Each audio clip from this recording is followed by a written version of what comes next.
Hey guys, good morning. आज से मैं क्या करने वाला हूँ कि लाइक सारे कंपनीज को जो जो एक एक सेक्टर में होता है ना, उसको मैं सब कंपनीज को कोलेट करके इकट्ठा नंबर्स बताऊंगा, ठीक है। बिकॉज अभी क्या हो रहा है ना, बहुत सारे कंपनीज का नंबर्स आ रहे हैं। सो कोई भी स्पेस में if I talk about let's say just one company, शायद आपको पूरा पर्सपेक्टिव नहीं मिलता है। ये काम इजियर सेड देन डन इसीलिए है बिकॉज सारे कंपनीज तो एक साथ तो नंबर्स तो लाते नहीं है ना। So I have to read all this companies at different dates और फिर उसके बाद मुझे सब कुछ को कोलेट करना है। और फिर उसके साथ लेट से फॉर एग्जांपल जैसे मैं आज के वीडियो से चालू करने वाला हूं कि लाइक इन सारे कंपनीज को इकट्ठा करके मैं बात करूं इन अ सिंगल स्पेस, ताकि आपको समझ में आ जाए कि लाइक इस यहाँ पे अच्छे कंपनीज कौन है और बुरे कंपनीज कौन कौन से हैं, ठीक है। और देखिए यहाँ पे बात ये नहीं आता है कि लाइक मैं आपको कोई रिकमेंडेशन दूं, लेकिन मैं आपको सारी चीजें बताना चाहता हूँ, ठीक है, जिसमें से जो कंपनी का जो अच्छा हो रहा है, जो बुरा हो रहा है, ताकि आपको ही खुद समझ में आ जाए कि लाइक आपको कौन से स्टॉक में जाना है या से फॉर एग्जांपल कौन से स्टॉक से दूर रहनी है, ठीक है। तो आज हम चालू करेंगे अफोर्डेबल हाउसिंग फाइनेंस के स्पेस से। तो यहाँ पे मेरे पास कुछ 8 कंपनीज है, देयर आर 8 कंपनीज, आपको तो आई गेस नाम दिख ही गया होगा, जिनका Q2 का नंबर्स आ गया है, ठीक है। नाउ द थिंग इज, आपने देखा होगा इनमें से कुछ कंपनीज है जिनका मैंने इससे पहले भी जब इनका नंबर आया था तो मैंने इन पे अलग से वीडियो मतलब बनाया था in the last couple of weeks में, ठीक है। लेकिन ये वाले वीडियो में मैं सिर्फ 8 अफोर्डेबल हाउसिंग कंपनीज को इकट्ठा बात करने वाला हूं, ठीक है। और आपको फिर ये बता दूंगा कि पूरे स्पेस में क्या हो रहा है और इंडिविजुअल कंपनीज में क्या हो रहा है, ठीक है। बिकॉज देखिए द पॉइंट इज, जब आप कोई न्यूज़पेपर पढ़ते हो या से फॉर एग्जांपल किसी का कोई एडिटोरियल पढ़ते हो, तो प्रॉब्लम वहां पर वो होता है कि आपको एक बिग पिक्चर लेवल का एक ज्ञान मिलता है, लेकिन इंडिविजुअल कंपनी के लेवल पे कुछ नहीं मिलता है। मेरा काम उल्टा है, मैं आपको ये बताता हूं कि अगर आप इंडिविजुअली सारे कंपनीज को ट्रैक करोगे और सारे चीज को दिमाग में कोलेट करोगे तो आपको सेक्टर का नॉलेज यूं मिल जाएगा, है ना। और इससे क्या होता है ना, कन्विक्शन बिल्ड होती है और आपको समझ में आता है कि लाइक से फॉर एग्जांपल एक्चुअल में क्या हो रहा है और लेट से फॉर एग्जांपल बाजार में कौन क्या कहानी बना रहा है, ठीक है। सो यहाँ पे कुछ 8 अफोर्डेबल हाउसिंग फाइनेंस कंपनी। पहले पॉइंट में ये बता दूं before I go into like the numbers and everything, ये स्पेस का सिचुएशन अच्छा है, ठीक है। आपने देखा होगा कि लाइक दूसरे फिनेंशियल्स का जो स्पेशली जो क्रेडिट मतलब जो ये लोन देने वाले जो भी फिनेंशियल्स है, ठीक है, उनका हालत उतना अच्छा नहीं है। बड़े बड़े बैंक्स हो या छोटे माइक्रो फाइनेंस हो, इनका हालत ठीक नहीं है। किसी का प्रॉफिटेबिलिटी में इशू है, किसी के एसेट क्वालिटी में इशू है। लेकिन अफोर्डेबल हाउसिंग फाइनेंस का ये जो पूरा स्पेस है, ये जो 8 कंपनी है, इनमें से कोई ऐसा कंपनी है ही नहीं जिनका एसेट क्वालिटी में बहुत प्रॉब्लम है, ठीक है। अब देखिए बात यह है कि आप मुझे बोल सकते हो कि लाइक अफोर्डेबल हाउसिंग है तो of course the book is secured. यहाँ पे तो मतलब आप तो कोई पर्टिकुलर घर के खिलाफ ही लोन देते हो ताकि आपका जो बोरोवर्स है अफोर्डेबल कोई भी लेंडर्स का, वो लेट से फॉर एग्जांपल उसको घर बनानी है या फिर अपने घर के मरम्मत के लिए जो भी पैसा चाहिए होता है, तो यहाँ पे तो सिक्योर्ड एसेट्स है उसका घर, which is true. But also having said that, इसका मतलब ये नहीं है कि सिक्योर्ड एसेट है तो उसके एनपीए नहीं बढ़ सकता है, ठीक है, वो बात गलत है। लेकिन द पॉइंट इज के लाइक आप उस एंगल से नहीं सोचना कि लाइक ओके सिक्योर्ड एसेट है तो बाय डिफॉल्ट उसका जीएनपीए नहीं बढ़ सकता है, या फिर बाय डिफॉल्ट किसी का अगर अनसिक्योर्ड है तो उसका एसेट क्वालिटी तो खराब हो ही जाएगा। ये जेनेरिक थॉट प्रोसेस है, ठीक है, इससे कभी पैसा नहीं बनता है। तो आपको इंडिविजुअली ट्रैक करके देखना पड़ेगा, राइट, कि कौन से कंपनी का एसेट क्वालिटी क्या है, क्या हो रहा है, क्या नहीं हो रहा है। लेकिन अगर मैं अभी ये पूरे अफोर्डेबल हाउसिंग फाइनेंस का भी बात करूं तो पूरे ये स्पेस अभी ठीक चल रहा है, ठीक है। इन अ वे के लिए ठीक चल रहा है कैसे आपको पता है, जब आपको 3 चीजों का ध्यान देखना पड़ेगा। एक है कि एसेट क्वालिटी, दूसरा है प्रॉफिटेबिलिटी और तीसरा है आपका ग्रोथ, ठीक है। अब देखिए कोई भी फिनेंशियल का जो कि से फॉर एग्जांपल आज लेंडिंग बिजनेस में हो, राइट, तो अगर उसको उसका पैसा वापस नहीं मिल रहा है तो मतलब प्रॉब्लम है, मतलब उसका gross NPA, net NPA, provisions, फिर credit cost are going up, तो ये एक बुरी बात है ना। तो यहाँ पे अफोर्डेबल हाउसिंग में किसी का एसेट क्वालिटी में प्रॉब्लम नहीं है। दूसरे पॉइंट में मैं देख रहा हूँ यहाँ पे मोस्ट कंपनीज का, मैं अलग से नाम भी ले लूंगा सबका, लेकिन पहले आपको बिग पिक्चर दे रहा हूँ, फिर मैं एक एक नाम पे जाऊंगा। दूसरे साइड में अगर मैं प्रॉफिटेबिलिटी और आरओई का मेट्रिक देखूं तो इसमें बहुत सारे कंपनीज है जिनका आरओई इज मूविंग नॉर्थवर्ड्स, मतलब आरओई का नंबर बढ़ते जा रहे हैं। जब अगर आरओई का नंबर बढ़ता है तो मतलब क्या है, बिग पिक्चर लेवल पे आप बोल सकते हो कि the company is moving in the right direction. और तीसरे साइड में if I tell you like इनका लोन बुक का पेस ऑफ ग्रोथ, इनका लोन बुक मतलब से इनका एयूएम या लोन बुक कोई भी मतलब टर्म यूज कर लो, ठीक है, तो इनका लोन बुक का ग्रोथ भी बहुत अच्छा है। I can tell you one thing, जो जो ये कंपनी, जो ये स्पेसेस में कंपनी है, आई मीन ये जो 8 कंपनी है, इसमें से मैं आपको बोल सकता हूँ जो सबसे अच्छे रेट से ग्रो कर रहा है वो 35-37% से ग्रो कर रहा है, और जो सबसे बुरे रेट से ग्रो कर रहा है वो भी 16-18% से ग्रो कर रहा है। तो इसका मतलब आपको समझ में आ रहा है, growth rate in loan book is between 16 and 36%। ठीक है, मतलब क्या, मतलब सोचिए ना, लॉजिकली सोचो, कोई एक पर्टिकुलर स्पेस अच्छा तभी होता है जब उसके सारे प्लेयर्स इंडस्ट्री के क्रेडिट ग्रोथ से ज्यादा रेट से ग्रो कर रहे हैं, है ना। आपने देखा होगा सारे माइक्रो फाइनेंस कंपनीज का लोन बुक का ग्रोथ का रेट कितना घट गया, है ना। मतलब पहले जो 25% 30% करता था वो अभी 10% से ग्रो कर रहा है।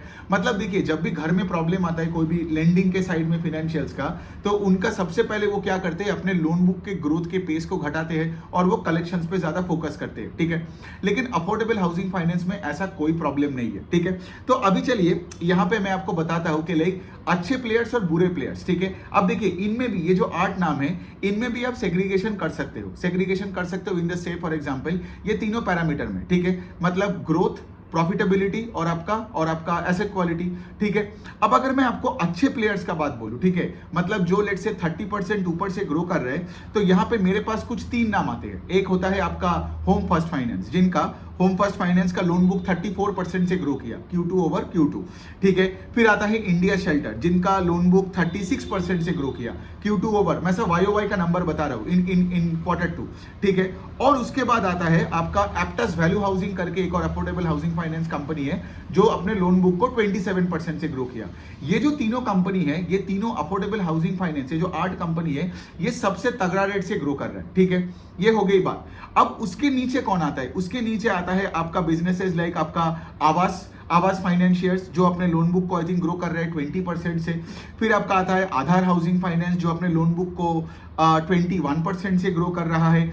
SRG हाउसिंग फाइनेंस करके एक कंपनी है, जो अपने लोन बुक को 25% से ग्रो किया। और फिर ऑफ कोर्स जो रिसेंट अभी IPO आया बजाज हाउसिंग फाइनेंस, वो अपने लोन बुक को 26% से ग्रो किया। तो इसका क्या मतलब है, आप देख रहे हो कि 3 कंपनी ऐसा है, स्पेशली होम फर्स्ट फाइनेंस और आपका इंडिया शेल्टर, जो 34 एंड 36% कर रहे हैं। और चलो अगर मैं एप्टस को भी इस रेंज में डाल दूं, मतलब फिर एप्टस हो गया आपका, फिर आपका आधार हाउसिंग फाइनेंस हो गई, फिर आपका आवास हो गया, फिर आपका बजाज हाउसिंग फाइनेंस और SRG, ये सब 20 एंड 27% के रेंज में ग्रो कर रहे हैं। ठीक है, तो यहाँ पे आप देख सकते हो, मतलब मैं ये नहीं बोल रहे हो कि 34% वाला कंपनी इज बेटर देन 27, लेकिन क्या होता है ना, if you are growing at a faster pace than most your peers, तो उसमें एक एडवांटेज मिलता है। कोई रिकमेंडेशन नहीं है, लेकिन आप सोचते कैसे है स्टॉक मार्केट में सारे आप देखिए, कोई एक्सेल शीट, कोई पेन पेपर लेके मैं नहीं बैठा। ठीक है, सारे कंपनीज को अलग से पढ़ा, और ये जो कंपैरेटिव एनालिसिस ये हमें दिमाग में करना पड़ेगा। ठीक है, तभी जाके आपको सेंस बनेगा। तो एक बात आप देख सकते हो कि सारे ये जो कंपनीज है, ये सब ग्रो कर रहा है बिटवीन 20 एंड 35% से, जो मैंने ऑलरेडी बताया। मतलब क्या, ये सारे कंपनीज का सिचुएशन अच्छी है, राइट। इसके नीचे मैं अगर जाऊं तो फिर वो आता है, वो PNB हाउसिंग फाइनेंस आता है, जो 15-16% से ग्रो कर रहा है। ठीक है, लेकिन PNB housing finance is probably the worst. अब देखो, लोन बुक का ग्रोथ भी 15-16% है, तो आपको समझ में आ रहा है कि ये मतलब इंडस्ट्री के मेजर प्लेयर्स के सामने मतलब ये ग्रो कर नहीं पा रहे, और इनका बुक में पहले प्रॉब्लम हुआ करता था, और अभी ये क्या कर रहा है, ज्यादा से ज्यादा अफोर्डेबल हाउसिंग पे फोकस कर रहा है, पहले नहीं फोकस करता था। अफोर्डेबल हाउसिंग के बारे में आपको एक और चीज बता दूं, अफोर्डेबल हाउसिंग और प्राइम हाउसिंग में डिफरेंस क्या है। प्राइम हाउसिंग इज लाइक आप 30 लाख, 40 लाख, 50 लाख का होम लोन देते हो। अफोर्डेबल हाउसिंग इज बेसिकली जो आप 5 लाख और 15 लाख के बीच में लोन्स देते हो। ठीक है, और ये उनको देते हो जो सेमी अर्बन और रूरल एरियाज में है। ठीक है, मतलब क्या है, मतलब वो जो कस्टमर्स है वो मेजॉरिटी वाइज में आप देखोगे वो आपका सेल्फ एम्प्लॉयड कस्टमर्स होते हैं, सैलरीड होते हैं, लेकिन सेल्फ एम्प्लॉयड कस्टमर ज्यादा होते हैं। क्योंकि अगर आप हमारे देश में जितना भी टायर 4, 5, 6 सिटीज में जाओगे, उतना आपको सेल्फ एम्प्लॉयड कस्टमर ज्यादा मिलेगा। फिर आप ये देखोगे हमारे गवर्नमेंट ने ये जो इंटरेस्ट जो सब्सिडीज दिया है, right, to the semi urban and the rural people with the PMAY योजना। ठीक है, मतलब अभी हमारे सरकार का तो वही कहना है ना कि like there will be housing for all. तो मतलब अगर आप अर्बन देखोगे, सेमी अर्बन, रूरल देखोगे, there is immense housing shortage. दूसरे साइड में आप ये भी देखोगे हमारे देश में mortgage to GDP ratio is a far lower number compare to the same percentage in any other countries in Asia. मैं तो मतलब यूरोप और अमेरिका में जा भी नहीं रहा हूं। ठीक है, तो मॉर्गेज टू GDP रेशियो हमारे देश में है कुछ 10-12% के आसपास। ठीक है, तो दैट शोज द स्कोप क्या है, राइट। फिर सरकार का इंपेटस है, कस्टमर्स को भी सब्सिडी मिलता है जब लेट से वो मतलब जब वो EMI देगा, और इससे क्या हो गया, इससे पूरे सेक्टर में टेलविंड भी है, और ये कंपनी सारे कंपनी स्केल अप कर रहे हैं। यहाँ पे एक बात आपको देखना पड़ेगा, अफोर्डेबल हाउसिंग फाइनेंस जो भी कंपनीज है, ये लोग कॉन्स्टेंटली, मतलब ये जो 7-8 कंपनीज का नाम बोला, they are spreading to new geographies, ठीक है। मतलब से फॉर एग्जांपल कोई साउथ से नॉर्थ में जा रहा है, कोई नॉर्थ से साउथ में जा रहा है, कोई ईस्ट से वेस्ट जा रहा है। क्यों होता है ये? बिकॉज सोचिए, आपका कस्टमर का क्रेडिट क्वालिटी उतना अच्छा नहीं है, right, because semi urban rural areas में है, और आप इनको छोटे टिकट साइज का लोन्स दे रहे हो। मतलब I know it's secured, right, because housing finance तो है ही सिक्योर्ड लोन, राइट।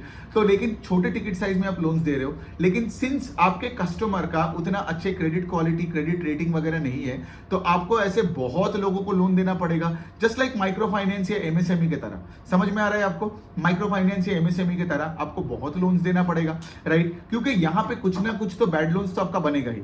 लेकिन हैविंग सेड दैट, अगर आप स्केल अप कर पा रहे हो एक बिजनेस को, if you can scale it up, जितना आप स्केल अप करोगे, जितना डिस्ट्रीब्यूट करोगे, उतना अपना लोन बुक बढ़ेगा, राइट। और अगर आप एसेट क्वालिटी को मेंटेन करोगे तो ऑफ कोर्स आपको इकोनॉमीज ऑफ स्केल मिलेगा, मार्जिन्स पे और कंट्रोल आएगा, फिक्स कॉस्ट पे और कंट्रोल आएगा, आपका आरओई का नंबर और ऊपर जाएगा, है ना। तो ये सारे कंपनीज का मतलब मोस्टली मैं देख रहा हूं सबका यही सीन हो रहा है, ठीक है। तो हमने चलो लोन बुक का तो बात कर लिया, अब हम थोड़ा बात कर लेते हैं ये कंपनीज के एसेट क्वालिटी का क्या सीन है। लेट मी टेल यू, सबका एसेट क्वालिटी मोटा मोटी ठीक है। अब देखो वाईओवाई लेवल पे किसी का लेट से 1% से 1.2% हो गया, किसी का 0.9 से 1% हुआ, थोड़ा सा एसेट क्वालिटी ऊपर नीचे हुआ है, लेकिन on a net basis I don't find any affordable housing finance company जिनका एसेट क्वालिटी में प्रॉब्लम है।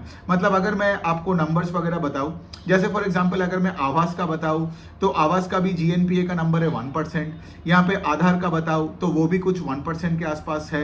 एसआरजी हाउसिंग का अगर मैं जीएनपीए, पता नहीं यहाँ पे मैंने लिखा कि नहीं, हाँ है 1.9%, होम फर्स्ट फाइनेंस का है 1.7, इंडिया शेल्टर का है 1.2। You get the gist here, right. Bajaj housing Finance का बाय द वे सबसे अच्छा एसेट क्वालिटी है, आई थिंक वो 0.2-0.3% के रेंज में है, ठीक है। एप्टस का भी है कुछ अप्रोक्सीमेटली 1.2%। तो इसका क्या मतलब, इसका मतलब जीएनपीए का मतलब क्या है कि अगर आपने 100 रुपए लोन दिए हो तो उसमें जो 1 रुपए का प्रिंसिपल है उसमें 3 महीने का ईएमआई नहीं आ रहा है, तो उसको हम बोलते हैं, तो फिर वो जो पूरा 1 रुपए का प्रिंसिपल है उसको हम बोलते हैं ग्रॉस एनपीए, ठीक है। और बाय द वे ये सब चीजों पे अगर आपको डेप्थ में जानना है तो आप मेरा फाइनेंशियल वर्कशॉप अगर नहीं लिए हो तो प्लीज जाके ले लो, है ना। फिर उसके बाद ये सब जो मैं काम करके, मैं जो जैसे बातें करता हूँ, मैं जैसे इन्वेस्ट करता हूँ, ये आप भी कर पाओगे, ठीक है। बिकॉज ये फाइनेंशियल स्पेस उतना डिफिकल्ट नहीं है, और इसको पूरे एक साथ lending space, capital market space को एक जगह में मैंने रखा है पूरा वो वर्कशॉप में। तो रजिस्ट्रेशन लिंक आप देखोगे मेरे यूट्यूब वीडियो के डिस्क्रिप्शन में रहेगा,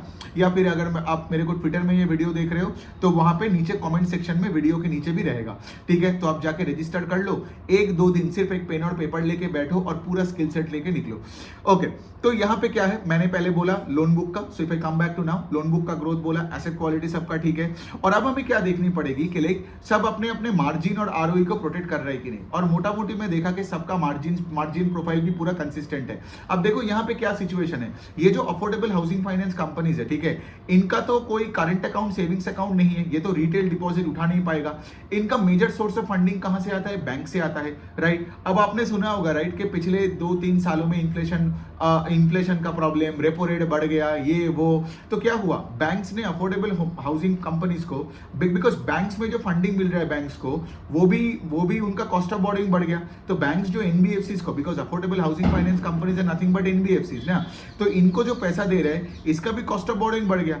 लेकिन यहाँ पे एडवांटेज क्या है, सोचो, अगर आपके कस्टमर उतना रेट सेंसिटिव नहीं है, then you can pass it on to your customers. तो कंपनीज यही किया, मतलब आप देखोगे पिछले 2 साल में ये सारे अफोर्डेबल हाउसिंग फाइनेंस कंपनीज का जो कॉस्ट ऑफ बोरोइंग है वो 1-2% करके ऊपर गया है, ठीक है। लेकिन इन्होंने क्या किया, सिंस इनका इतना बड़ा स्केल है, ठीक है, और होम लोन्स में क्या होता है ना, वो फिक्स्ड प्लस वेरिएबल का एक स्कीम में जो जाते हैं, ठीक है, तो कस्टमर्स को 1-2% ऊपर देने में प्रॉब्लम नहीं है। Because if you are dealing with say self employed people जो यहाँ पे करते हैं, राइट, सेल्फ एम्प्लॉयड पीपल से जो आप डील करते हो, और से फॉर एग्जांपल उसके साथ साथ जो सेमी अर्बन रूरल एरियाज में है, so they are not rate sensitive customers. तो इसीलिए अब मैंने जो भी ये जो 8 कंपनीज है, मैं और अलग से नंबर नहीं बता रहा, लेकिन मैं आपको पूरा जिस्ट करके बता रहा हूँ कि लाइक किसी का नेट इंटरेस्ट मार्जिन या किसी का स्प्रेड नहीं घटा है, ठीक है, मतलब सब चीजें मेंटेन्ड है, ठीक है। सो ये हो गया ये सारे, और इसके साथ साथ सबका ही मोटा मोटी सबका ही आरओई का नंबर ऊपर की तरफ जा रहा है। नाउ आरओई का नंबर ऊपर जाना ये बहुत ही क्रिटिकल है। Now don't just compare the ROE numbers of two companies at one point, वो मिस्टेक बहुत लोग करते हैं। आपको देखना पड़ेगा वो कंपनी का हिस्टोरिकली से आज, ठीक है, वो आरओई का नंबर ऊपर की तरफ जा रहे हैं या नीचे की तरफ जा रहे हैं, ठीक है। बिकॉज यहाँ पे बहुत कंपनीज है लेट से जिनका आरओई का नंबर थोड़ा नीचे हो गया उनका आईपीओ आने के बाद, बिकॉज इक्विटी डाइल्यूशन हुआ, लेकिन उसके बाद से अगर आप देखोगे उनका आरओई नंबर ऊपर की तरफ जा रहे हैं, दैट्स अ गुड साइन। अब मैं आपको बता रहा हूँ इनमें से कौन कौन से कंपनीज जिनका आरओई का नंबर ऊपर जा रहे हैं। जैसे फॉर एग्जांपल यहाँ पे इंडिया शेल्टर का भी आरओई मैं एक बार नंबर देख के बताता हूँ। इंडिया शेल्टर कहाँ है? हाँ, इंडिया शेल्टर का आरओई अभी ऑलमोस्ट 15% हो गया। लास्ट ईयर इस टाइम पे आई थिंक 13.5% के आसपास था। फिर दूसरा मैं आपको बताता हूँ एप्टस वैल्यू हाउसिंग, ठीक है, एक south India based affordable housing जो कंपनी है। एप्टस का भी आरओई 18% हो गया, लास्ट ईयर 17% था, और 2 साल पहले इट वाज अराउंड 15.5%। तो यहाँ पे क्या चीज है, एंड बाय द वे अगर सबका आरओई भी देखूं तो Aptus has one of the highest ROE in the space. लेकिन इसका मतलब ये नहीं है कि इंडिया शेल्टर पैसा नहीं बनाएगा, बिकॉज इंडिया शेल्टर भी 18-20% के रेंज में जा रहे है ना, बिकॉज उसका भी 12, 13, 14, 15% हो रहा है, जबकि एप्टस का इट इज 15, 16, 17, 18। So the direction of the ROE is more important than the ROE number. You just can't look at Aptus का 18% एंड इंडिया शेल्टर का 15% and say Aptus is better than India shelter.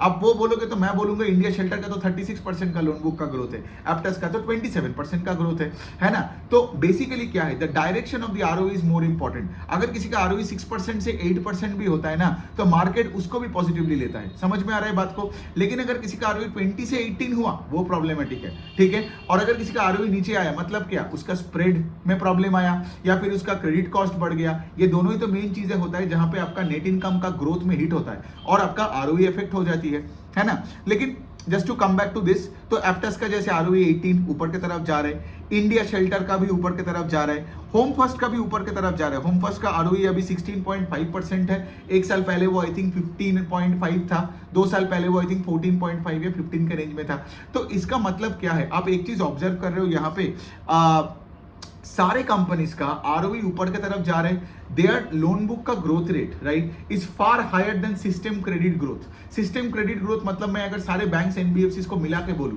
कितना ही होगा, 14-15% होगा। लेकिन यहाँ पे अगर मैं if I take the company like PNB housing, जिसका लोएस्ट पेस ऑफ ग्रोथ है, 16% से लोन बुक को ग्रो कर रहा है, वो भी इंडस्ट्री क्रेडिट कॉस्ट से ज्यादा है। सो नाउ यू अंडरस्टैंड यहाँ पे कितना अच्छा टेलविंड है स्पेस में। तो सब कुछ तो ठीक है यहाँ पे। फिर मैं थोड़ा सा आरओई का तो हो गया बात। हाँ, अब मैं थोड़ा कुछ स्पेसिफिक चीजों के बारे में बात करूंगा। तो आई गेस आपको अभी समझ में आ रहा है सारे कंपनी अच्छे जगह में है।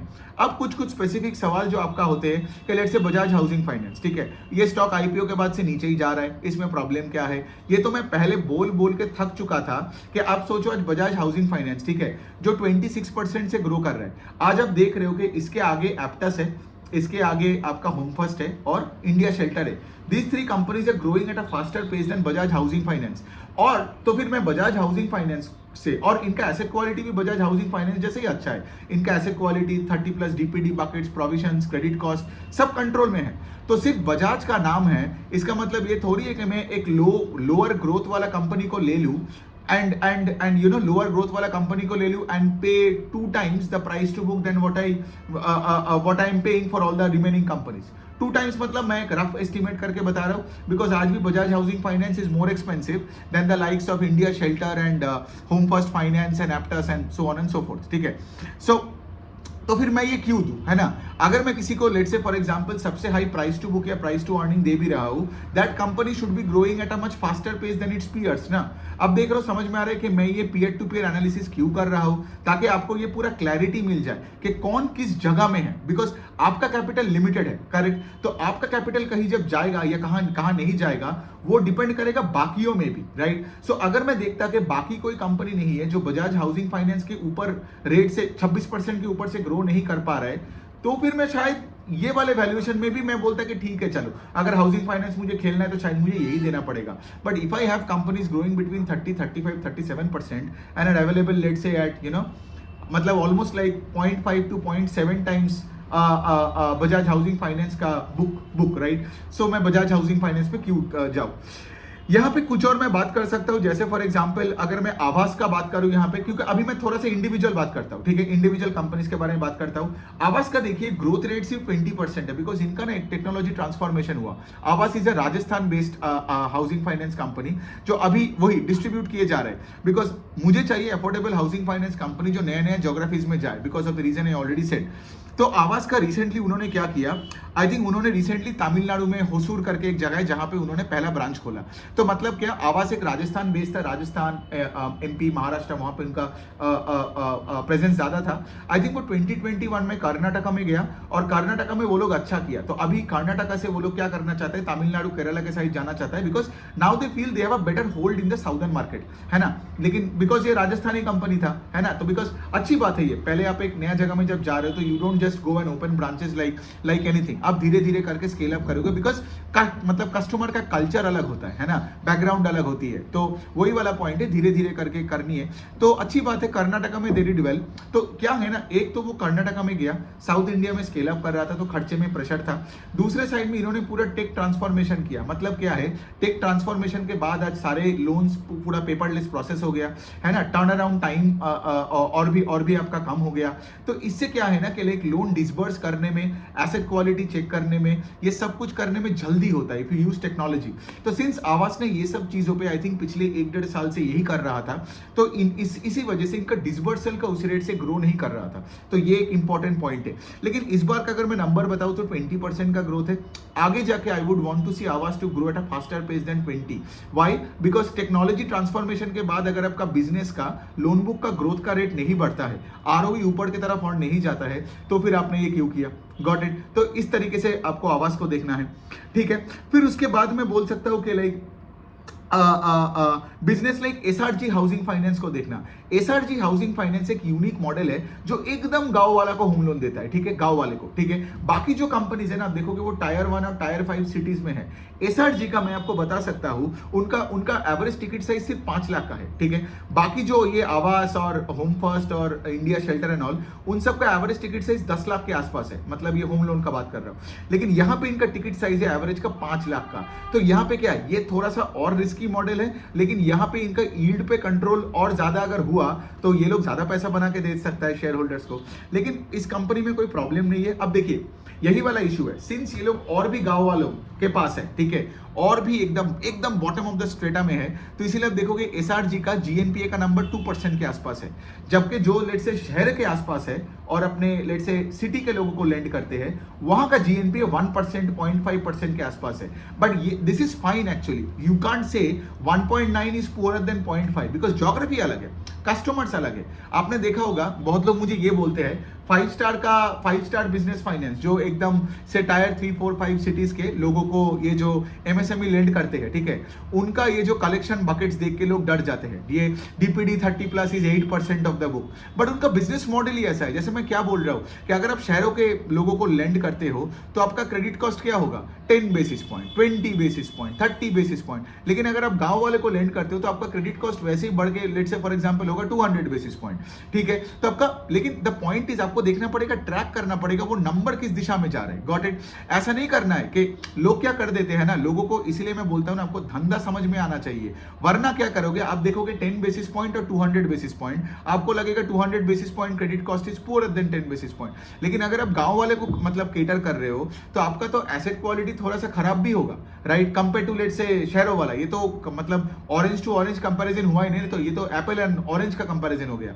लेकिन हैविंग सेड दैट, अगर मैं देख रहा हूं कि वो कंपनी जो गांव वाले को लेंड करके they are making even more money, because उनका स्प्रेड ज्यादा होगा, है ना, वो ज्यादा इंटरेस्ट, मतलब वो जो इनका जो इंटरेस्ट इनकम होगा वो भी ज्यादा हाक पाएगा। और उसके बाद क्या होगा, उसके बाद यही होगा ना कि उनका आरओई का number can actually grow at a faster pace than let's say जो शहरों का कोई एक फाइनेंशियल हो, ठीक है। तो इस तरीके से भी आपको देखना है। तो एसआरजी का ऐसा सिचुएशन है, एसआरजी का आरओई का नंबर सिर्फ 3-5% के रेंज में है। अगेन ये आरओई का नंबर कम दिख रहा है, लेकिन अगर ये आरओई का नंबर लेट से 10% के रेंज में जाता है तो ये स्टॉक पैसे बनाएगा, राइट। आज आप ये नहीं बोल सकते हो कि आरओई 3.5, 4.5% है तो ये खराब कंपनी है। समझ में आ रहा है मैं क्या बोल रहा हूँ? इसीलिए आपको तो कोई इंडिविजुअल धंधे को भी ट्रैक करना है, उसके पीयर्स को भी ट्रैक करना है और सबको सोचना है। ये काम उतना आसान नहीं है, ठीक है। वरना देखो, वरना शेयर बाजार में सब पैसा बना लेता है ना, और आप देख रहे हो कि लाइक सिर्फ वो कुछ स्क्रीनर का चार्ट देख के, कुछ इधर उधर देख के जो लोग करते हैं उनके लिए ये सब हॉबी बिजनेस है, ठीक है। लेकिन अगर आपको सीरियस एक इक्विटी रिसर्च एनालिस्ट बनना है और आपको स्टॉक मार्केट में सेंस बननी है, आपको हर कंपनी का कॉर्पोरेट डॉक्यूमेंट्स पढ़नी है एक स्पेस में, और फिर सबको इकट्ठा सोचना है, और ये काम हर क्वार्टर करनी है, ठीक है। सो और of course now you understand right कि हमारा यहाँ पे कितना काम होता है। तो एनी विच वे, तो एसआरजी का हो गया। होम फर्स्ट का तो सब कुछ ठीक है। होम फर्स्ट का एक ही चीज मैं बोल सकता हूँ कि मतलब उनको ऑपरेटिंग लेवरेज नहीं मिल रहा है, मतलब उनका पैट का ग्रोथ इज 24% जब loan book is growing at 34%। ये कॉम्प्रेशन इसलिए हो रहा है मार्जिन का because of the scale. Technology में खर्चा करते हैं होम फर्स्ट बहुत, और of course they are always scaling up, their branches are going up, touch points are अच्छे से, because I remember the first time I tracked Home First, उनका touch points 200 के आसपास था 2 साल पहले, अभी 350 के आसपास हो गया, आरओई बढ़ रहा है। India shelter another company I really like. India shelter is probably the fastest growing company in terms of loan book. देखोगे 36% आई थिंक इनका आई थिंक ग्रोथ है, correct, in terms of AUM का loan book का growth rate है। और इंडिया शेल्टर का जो loan book है वो सिर्फ 7,000 करोड़ है। आप अगर बजाज हाउसिंग को देखोगे वो 1 लाख करोड़ का लोन बुक है। तो ऑफकोर्स राइट, छोटे बेस में you can also grow at a faster pace ना। अब मार्केट को ये फर्क नहीं पड़ता है कि किसका बेस का साइज क्या है, मार्केट देखता है कि ग्रोथ कहां पे आपको मिलता है। Got it. बहुत लोग आगे मुझे ये बोलता है कि ये कंपनी तो इतना बड़ा बन गया, लेकिन वो मेरा प्रॉब्लम नहीं है, ठीक है। मेरे को तो मार्केट में पैसा बनानी आनी है, मैं थोड़ी डिफेंड करने आऊंगा अंडर परफॉर्मेंस को। लाइक एचडीएफसी 7-8% से ग्रो कर रहा है, मैनेजमेंट कॉन कॉल में रो रहा है इन अ वे के लिए हम लोग क्रेडिट मार्केट का जो ग्रोथ है उससे भी नीचे ग्रो करेंगे इस साल एंड ऑल दैट। ये सब मैं जब बोलता हूं तो लोग आके मुझे ये बोलता है कि 25 लाख करोड़ का लोन बुक हो गया मर्जर के बाद। अरे तो भाई वो मेरा प्रॉब्लम थोड़ी है, मैं थोड़ी पैसे बनाऊंगा, राइट। तो कोई चीज को एज एन एक्सक्यूज मत बनाओ टू जस्टिफाई अंडर परफॉर्मेंस। ये एक बहुत बड़ा बायस है, मैं लोगों में देखता हूं, ठीक है। बजाज हाउसिंग फाइनेंस का तो डिस्कशन मैंने कर ही लिया।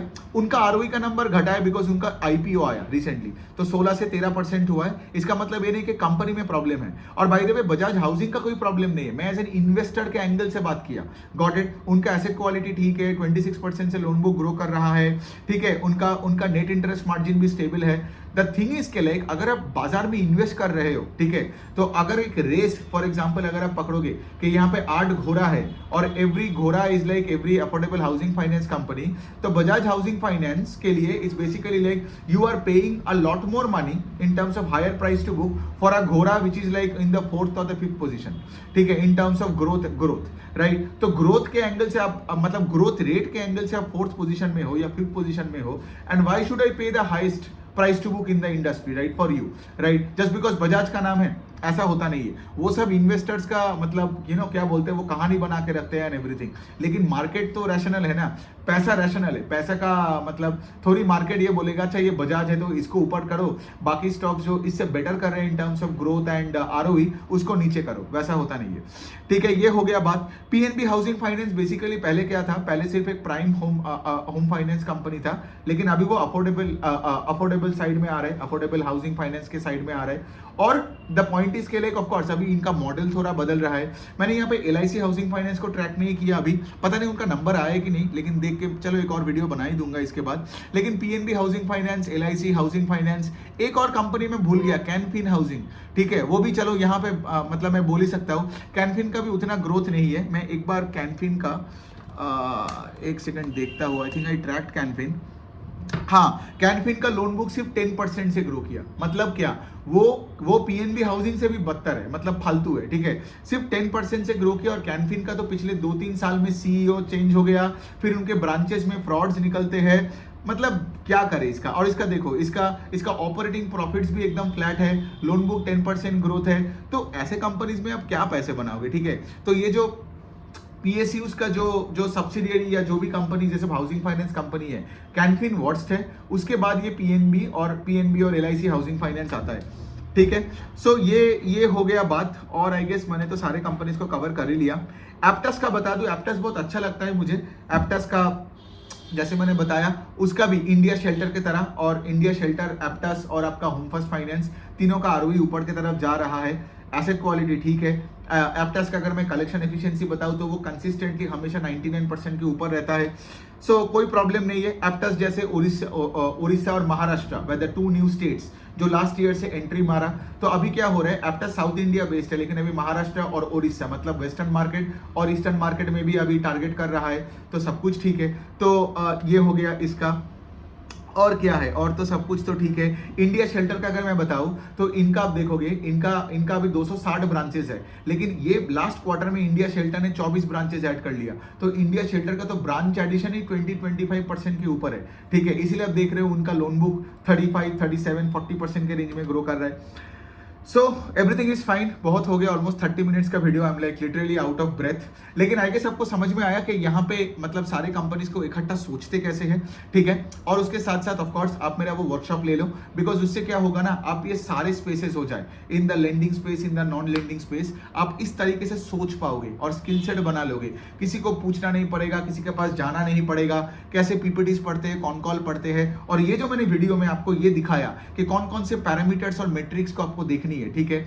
मतलब बहुत लोग होते हैं ना, एकदम बिना कारण चीजों को कॉम्प्लिकेट कर देते हैं, राइट। इतना कॉम्प्लिकेटेड नहीं है, ये कॉमन सेंस का खेल है, आपको कोई बैकग्राउंड की जरूरत नहीं है। तो आप मेरा वो वर्कशॉप ले लो, तो उसके बाद क्या होगा, आपका लाइफ ही सिंपल हो जाएगा। You will be able to handle your money, you will be able to like advise other people. और अगर कोई प्रॉब्लम्स में फंसा है तो आप उसको क्लियरली प्रॉब्लम में एकदम फोकस करके, जैसे आप अगर मुझे बोलते हो कि कैनफिन में प्रॉब्लम क्या है, तो मैं क्या बोलूंगा, भाई इनका सीईओ बदलते रहता है, फ्रॉड निकलते रहते हैं, फिर उनका लोन बुक भी 10% से ग्रो कर रहा है, जबकि जो बाकी 8 कंपनी है वो सब 16 और 36% के बीच में अपना लोन बुक को ग्रो कर रहा है। तो बताओ कैनफिन होम में क्यों लूं। और इसीलिए आप देखोगे कैनफिन होम, तो अगर वैल्यूएशन का भी बात करूं, आप देखोगे कैनफिन होम का स्टॉक सस्ता दिखता है। ये स्टॉक इसीलिए सस्ता दिखता है बिकॉज कंपनी कचरा है। Got it. कचरा इन द सेंस मतलब मैं ये नहीं बोल रहा हूँ कि वो बैंकरप्ट होकर बंद हो जाएगा। कचरा इन द सेंस मतलब कि लाइक यहाँ पे ग्रोथ नहीं है। मेरे पास जहाँ पे ग्रोथ नहीं है वो कचरा ही है, सिंपल सी पॉइंट है। कचरा मतलब ये नहीं कि उसमें फ्रॉड दिखना चाहिए और कंपनी बंद हो जाएगा। सो ये हो गई बात। चलिए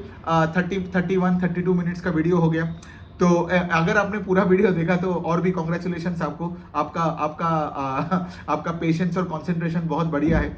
सो एनी विच वे, चलो ये वाला वीडियो में यही कंपनी और यही सारे स्पेस को रखते हैं। अगले वीडियोस में मैं क्या करूंगा, जैसे मैंने बताया the beginning of the video, सारे स्पेसेस को अलग अलग लेके जितना भी कंपनीज होगा उसका P2P करके अलग अलग से बात कर दूंगा, ताकि आपको और बेटर पर्सपेक्टिव और इनसाइट मिल जाए। Thank you.